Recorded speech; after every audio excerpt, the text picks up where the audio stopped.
Oh my god, guys, I have never ever had such a pain in the ass trying to complete a game. This is one of them. Hi, I'm Albert. Hi, I'm Danny. Hi, I'm Jazz. Hi, I'm Toby. Welcome to Gamer State. Tom Clancy's The Division, guys. Okay, so I gotta say, right off the bat, the lag is real. It's really real. Never have I ever died so many times due to lag.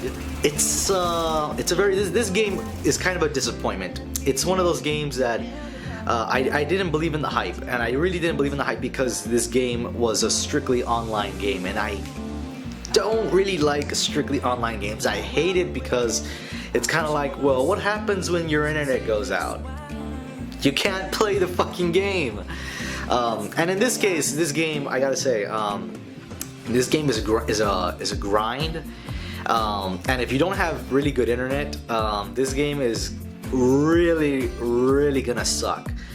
For me personally, I have alright internet, it's fine. When my family is on the internet constantly, actually, it leads to not having the most reliable internet service when you're playing a game like The Division, and that leads to obviously getting kicked out of your game, getting a lot of lag, and you end up dying because of it, like I said before. And normally I wouldn't be able to pass a game like this within maybe 4 or 5 days, probably no more than that.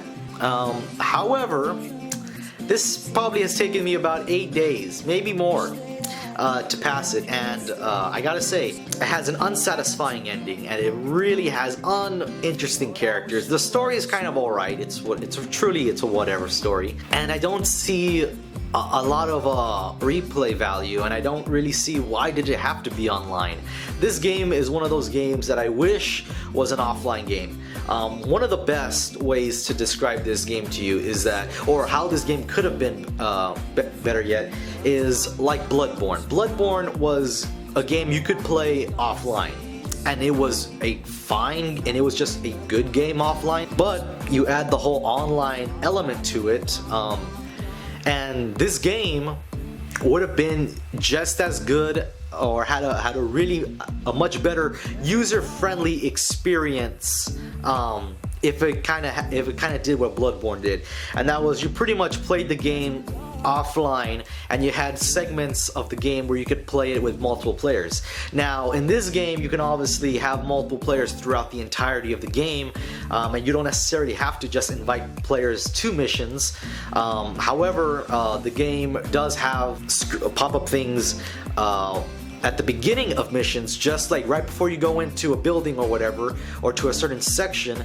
It gives you the option to invite other players to your game, or to get invited to other players' matches, which I find that's fine. But if you're gonna do it like that, then you might as well have the rest of the game kind of offline and leave those things to the online mechanics to handle that. Now really the only real time you get to experience that, oh yeah, this game is online, is when you go to the safe houses. That's really the only thing. You get to see other players, but really if you're like me, and the only reason you're at the safe house is because you probably died, or you need ammo, or you need something, upgrade your weapon, your gear, or whatever, then you just kind of want to go in, get out, and that's pretty much it. The Dark Zone. The Dark Zone is one of those places that you do get to interact a lot more with other players.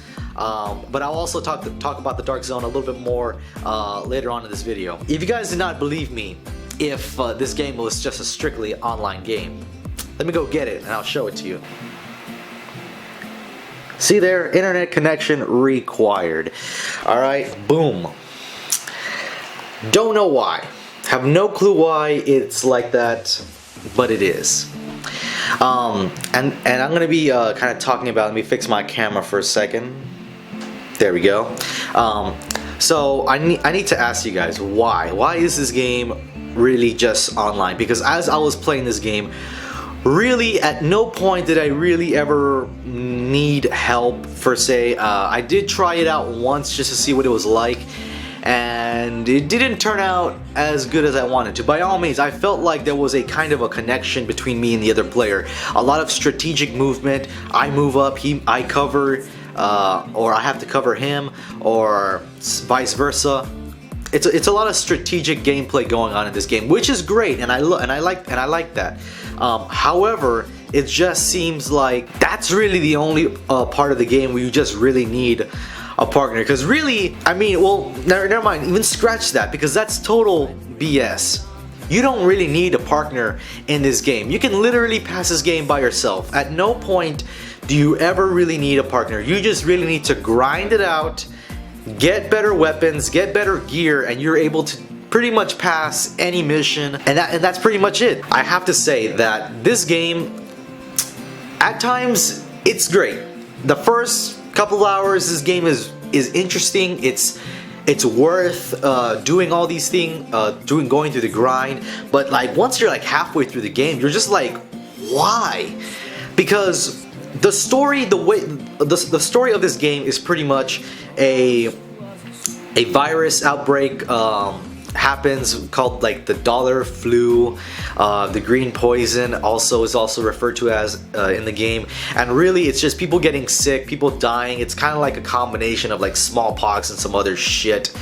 However, you don't really see the virus in action. It's kind of like the virus happened like 10 years ago or whatever, and then you just see what remains of of the city.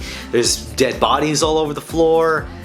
There's quarantine areas such as the Dark Zone, which I will get into, and that's pretty much it. That's all there is. You don't see infected people throughout the entirety of the game. You yourself aren't infected, so it's kind of like, well, why what am I really doing here? You're kind of just trying to take over Manhattan because it's kind of overrun by vigilantes or whatever. But I mean, at no point do you ever feel the sense of urgency. It's just that's what it is. And really the gameplay of this game is just truly an average game. There really is nothing super spectacular. By all means, the foundation and attention to detail when it comes to like shooting cars or shooting at, well, pretty much it's just shooting cars like through the windows and stuff like that. So much attention to detail. However, there is no attention to the broader picture, and really the gameplay, like I said, although it's strategic at times, really it's really whatever. I mean, there is no like, wow, this is just completely amazing gameplay, because it's not. It's whatever. Now I will say that there are a couple things that make this game truly amazing, and that is, for one, the gun modification system. It's really nice. You can customize assault rifles, anything from the muzzle, from having a suppressor, a brake, any type of scope, magazines, any mounts on the rails. Really, that's really cool, and I really like that. However, there is no variety. There isn't a big variety in the gun system. Really, I think I haven't really counted all the weapons in this game, because really it's just repeating the same weapons over and over again, and it's something I caught on to very early into the game.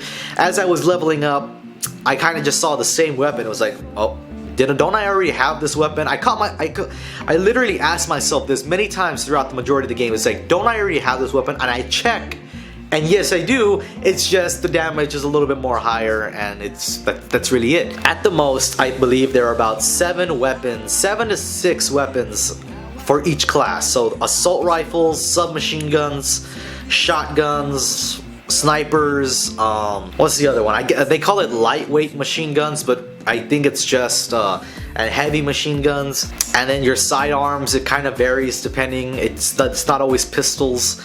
But really, like, that truly brings down the game, because there is not a whole lot of variety.